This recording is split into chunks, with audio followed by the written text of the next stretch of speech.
Hey everyone, it's another show with unforgettable experiences. My name is Phil Mershon, and today we're going to talk about the role of movement and exercise at events. So, have you ever sat at one of those conferences where you're sitting in straight rows and it's session after session after session after session, and there's no breaks and there's no opportunity to really move around?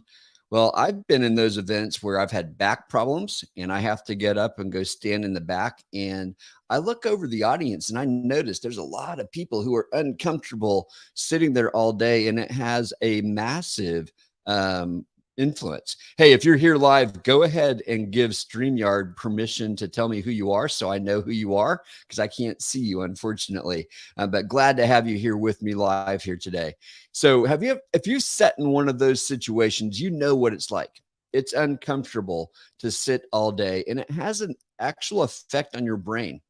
The chemicals that stimulate your mind to think and be creative are slowly being forced to other parts of your body. Hey, Katie, welcome. And so as a result, you're not going to get the benefits out of it. Well, I was talking to David Stevens yesterday, and he has been awarded 5 times in a row the fittest man in the event industry.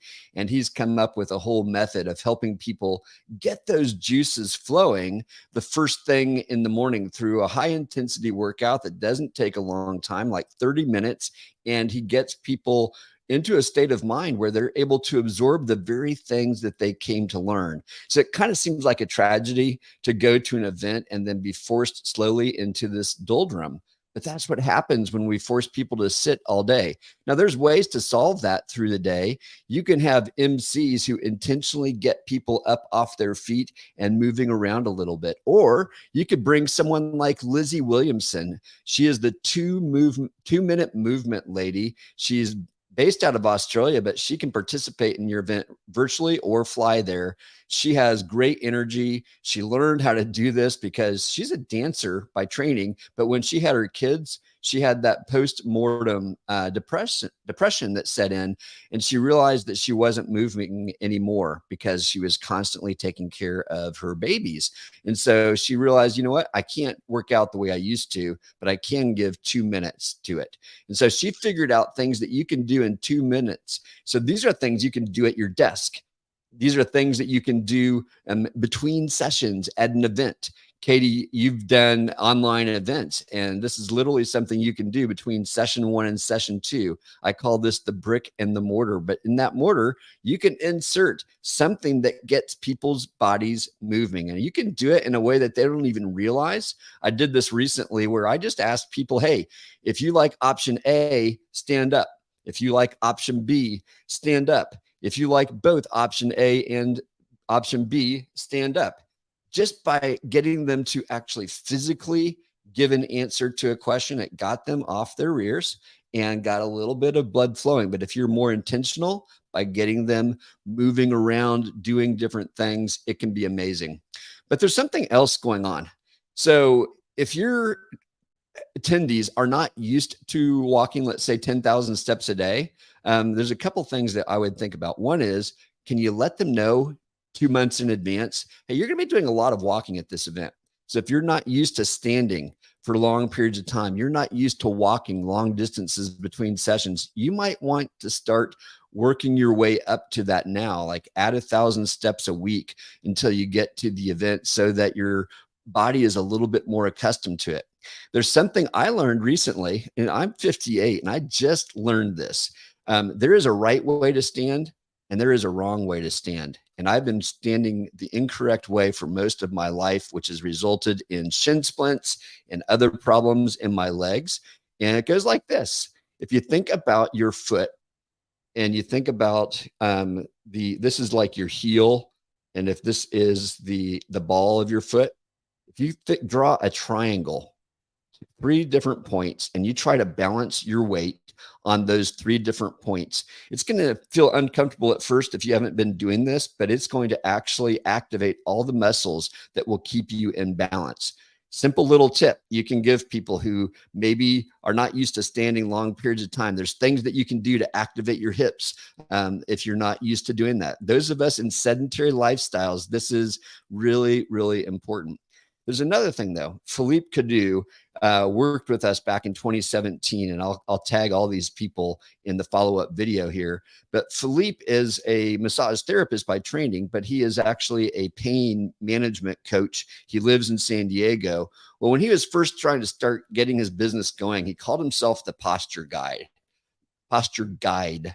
He's also the posture guy, but he came and trained our staff on simple little things that we can do to work on our posture while we're working the event, because we all knew the walking, the standing is going to have a toll on our bodies. And so there's a couple simple things he did. Number one, grab your phone. Most of us, when we're using our phones, are looking down like this. And I'll give you the side posture. That is not good on your neck or your posture. So he said, when you're on your phone, pull it up, get it out in front of your face. Another thing that you can do throughout the day is pull those shoulders back. And the one way you do it, you can't see my elbows right now. I'll see if you can see it better. I can't really. Pull your arms to your side and pull your elbows back. And what it's going to do is work like a force to pull your shoulders back gently. Don't do it to the point where it hurts, but pull it back and hold it, and do that like 5 or 10 times throughout the day, every hour. That's going to work. Most of us, our shoulders are starting to hunch forward, and the older you get, the more this is going to be true. And so we can counteract it through daily small little exercises, doing rows more than you do push-ups, work on those back muscles, because most of us are sitting at desks doing things that are in front of us. We're not pulling ourselves back. So those are a couple simple little things that Philippe taught. Again, he also has different movement things. Get your body going different directions than what you're used to doing. And then another thing you can do is introduce dance. Get dance going at your event. Get people moving around and enjoying themselves. Again, that's going to have the same endorphin rush. It's going to get their bodies moving. It's going to put a smile on their face, whether they're good dancers or bad dancers. Make it simple, of course. All these things can help. So if you're watching here today, I'd love to know, what have you tried? Or what have you seen at another event that you think is particularly effective when it comes to movement and exercise? Another thing that we've done is we've brought in yoga instructors who will, early in the morning, they will get people moving together. We've had as many as 100 people show up. Jeff McMahon is a online personal trainer for many people in the marketing space, and he's come to our conference, and he has led not only movement classes, but also training classes where he brings people together. So yeah, the dancing idea is amazing. So you can bring people in who specialize, or it could be as simple as, hey, at 6 o'clock this morning or tomorrow morning, we're going to go for a networking walk. Now you're combining two things together. People want to network and they want to move. You're saying, hey, let's make this social. It's not going to be intense. Or there's also a running group for those of you who are training for your next half marathon, 5K, 10K, or marathon. There's a running group and you can go network. If I was in that group, I wouldn't be networking because I'd be dying.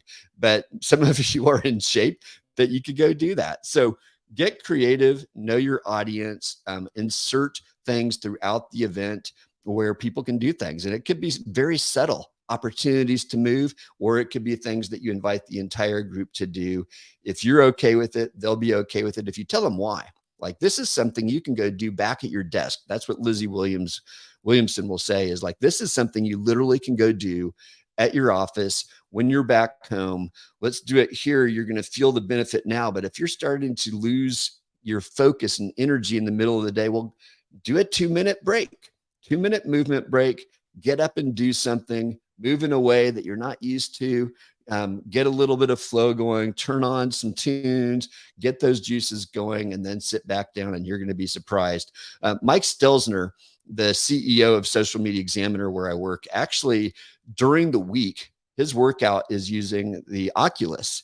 And he's got some kind of variety of exercises that he does that includes boxing and fighting things off. And it gets him moving in some ways that gets him sweating, but it engages his mind as well as his body. And he finds it exhilarating. It totally takes him outside of the zone of his work. And I think that's really important.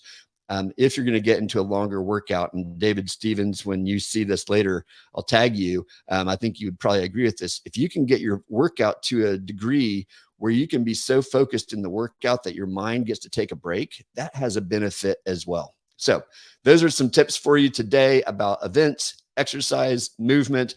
If you have anything that you would like to add to it, drop it into the comments. I would love to interact with you later. And thank you for joining me here this Saturday morning. My name is Phil Mershon.